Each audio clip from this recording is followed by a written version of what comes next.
Hey guys, it's your big sister Nikki, and I'm here to help you guys save money.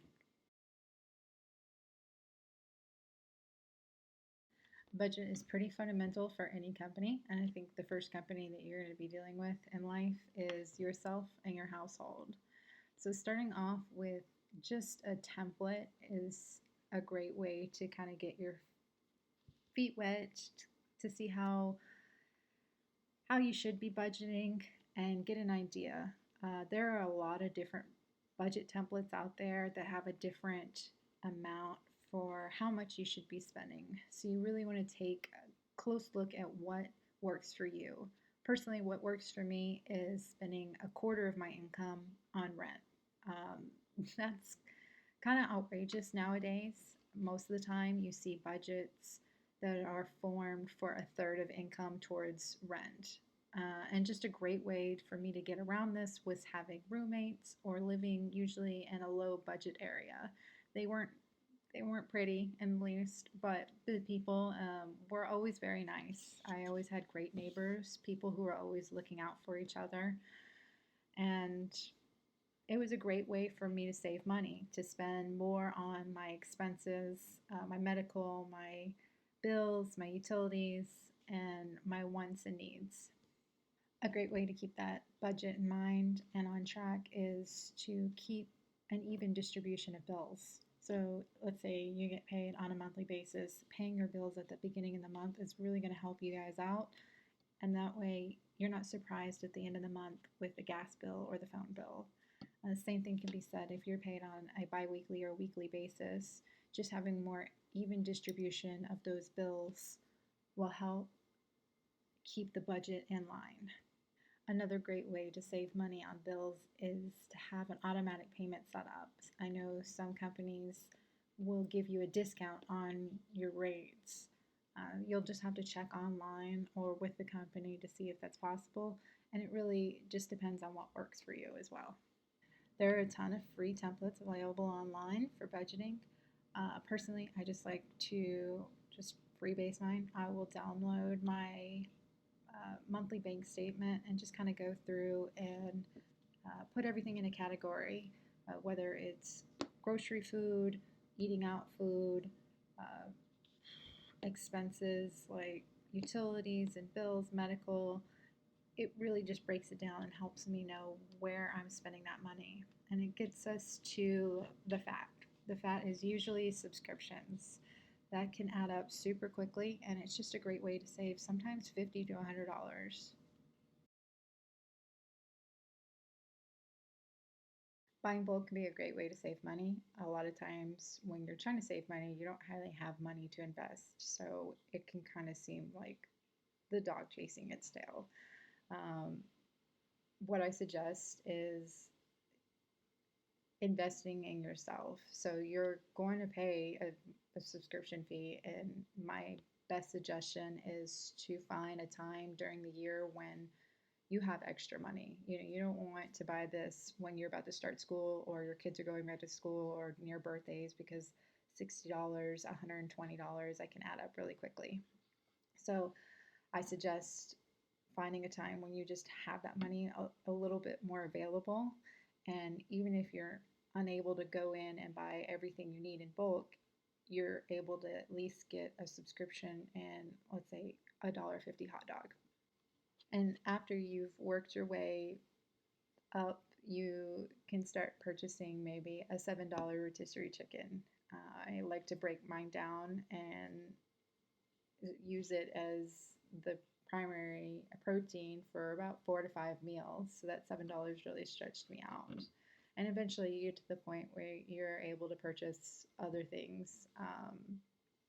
I highly recommend purchasing first what your family uses most. So maybe that's toilet paper or paper towels, or coffee is a big one in our family.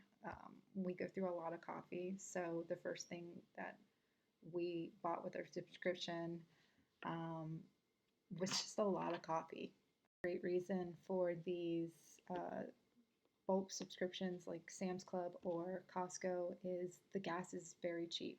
We usually need gas depending on where you're living in the world, um, and just a great way to save $20 to $50 each month is buying your gas at one of these big box companies.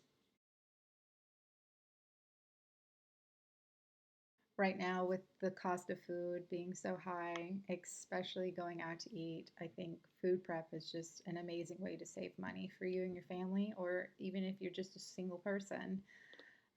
Nothing really costs me more than being lazy. I come home from work and I don't want to cook. I go to work and I don't want to cook breakfast before I go in. Way to get around that is to food prep breakfast. Specifically for our house, we do breakfast tacos and little egg bites because it's just much easier and much cheaper. I probably spend 2, 3 days really slowly food prepping. I'm not a fast food prepper. I don't like to get it all done in one day. It just works for my schedule, but it saves us a lot of money when we don't have to worry about what we're going to do for breakfast when we're in a hurry. Another way is little snack cups. We might have fruit at home, but we will just look at that, and if it's not cut up, peeled, or already ready to eat, it could just sit there and rot. So another way to get around that is just prepping little fruit cups or little hummus cups.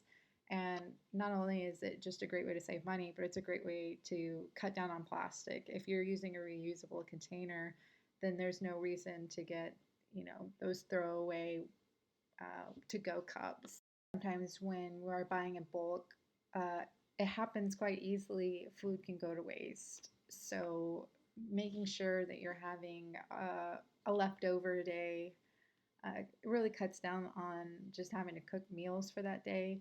Or a big one for us is fruits going bad. They go bad so easily. So a big one is bananas. They go bad way quicker than an avocado, but we like to use those, I don't want to say rotten, but those spoiled bananas for banana bread and just reuse that as a breakfast or a little snack or treat if you have um, chocolate chips in them. They're my favorite.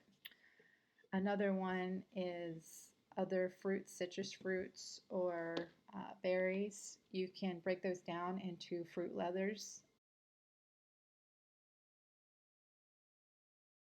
Another absolute expense is chores. One way I like to get around this is plan out when I'm going to do my laundry. A great time is finding out when electricity is at its lowest. So maybe that's during the day, maybe that's during the night. You have to figure it out for your area and what works best for your schedule.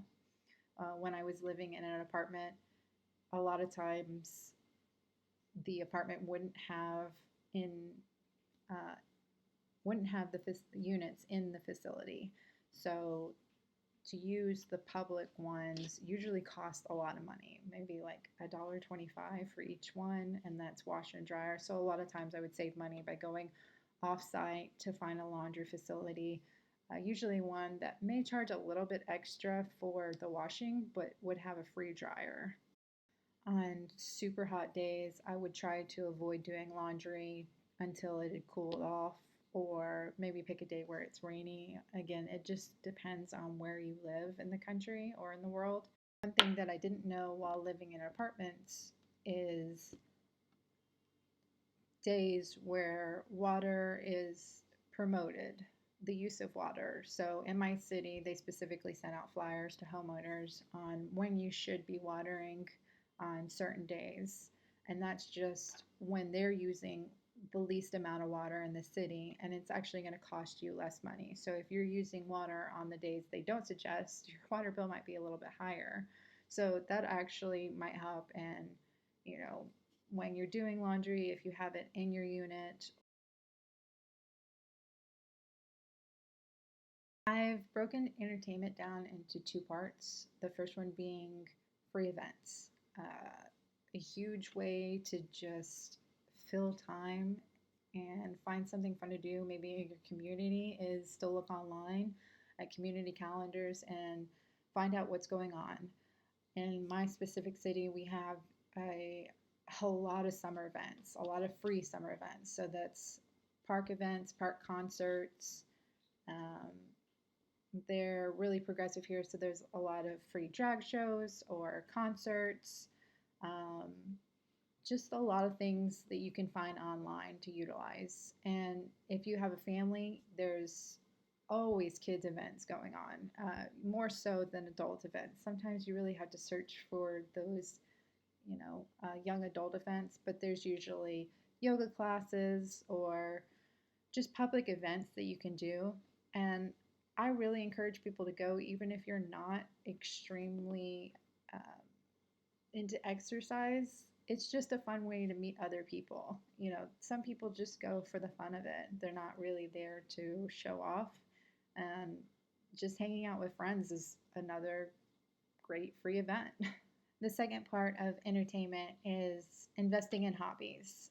A lot of times, hobbies can be pretty expensive, and I think investing in that is a great way for a long term savings.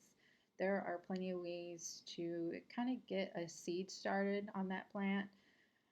Um, for example, gardening. There's no reason to plan out the whole garden. Maybe you just start with one potted plant and you have an herb garden. Well, that $5 to $20 of herbs could get you probably 120 worth of savings over a year.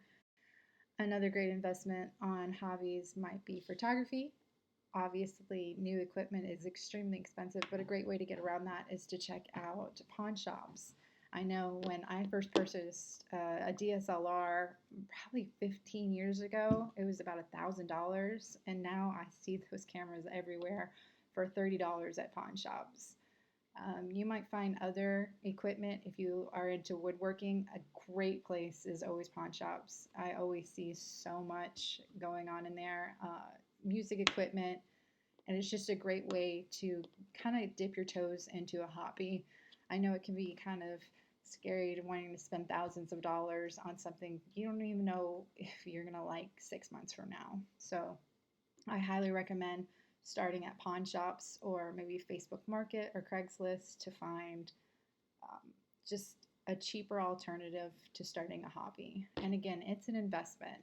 You're saving that money in the long run um, by not going out to bars or paying for other things.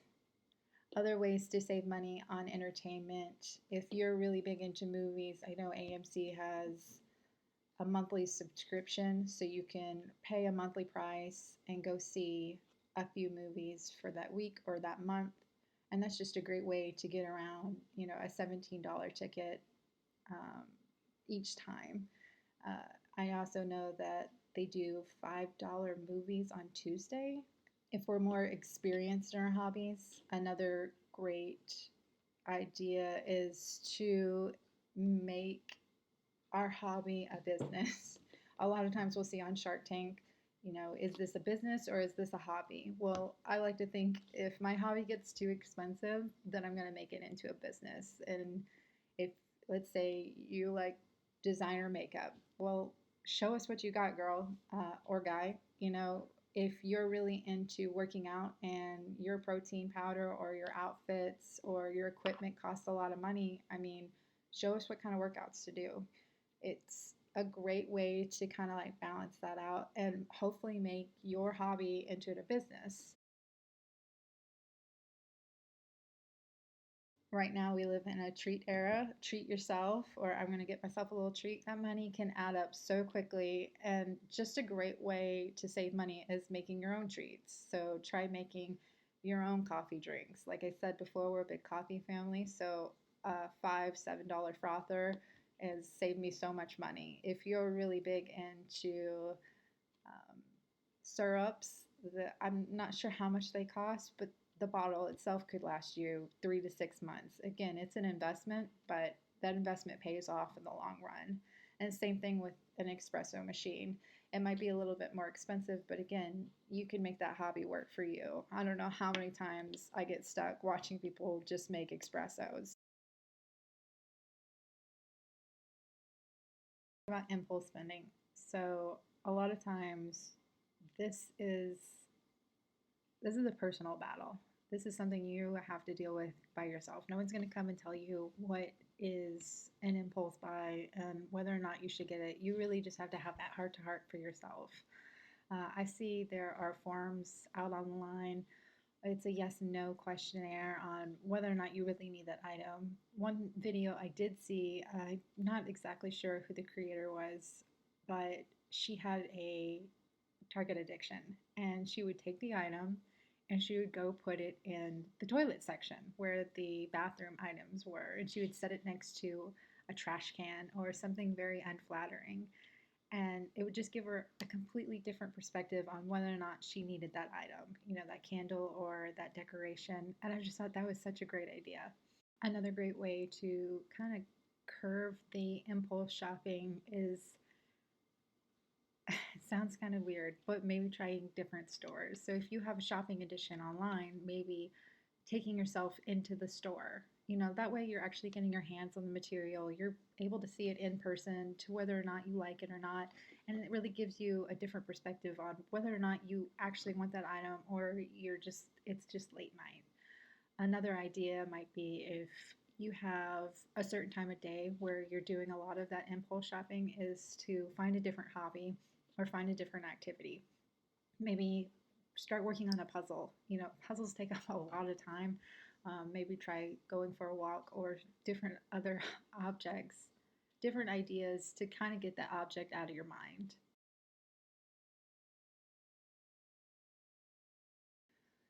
This last one is not so much concrete, but more of a mindset. It took me years to realize that I was actually self harming myself by constantly having this scarcity mindset. And when I started to change that to an abundance, seeing the gratitude and what I had around me instead of what I didn't have, it was how far I've come in years. It changed everything. It's definitely it definitely takes time, but using mantras and just working on the positive change within yourself, I think helps in the long run. And it definitely brings a sense of security that you may not have had before, even with the same items, even with the same paycheck or income. Guys, I hope that was helpful. If you have any questions, leave me a comment and I'll get to it. Or if you just want to talk about your specific situation and how we could find other ways, I don't mind reaching out towards you. I know it can be difficult, especially when you're starting as a young person, and some of these aren't really targeted towards them. But again, if you need help, just reach out and I'll be there for you guys. Again, I'm Nikki, your big sister, and I'm here to help. I hope you guys have a great day. Love you all. Bye.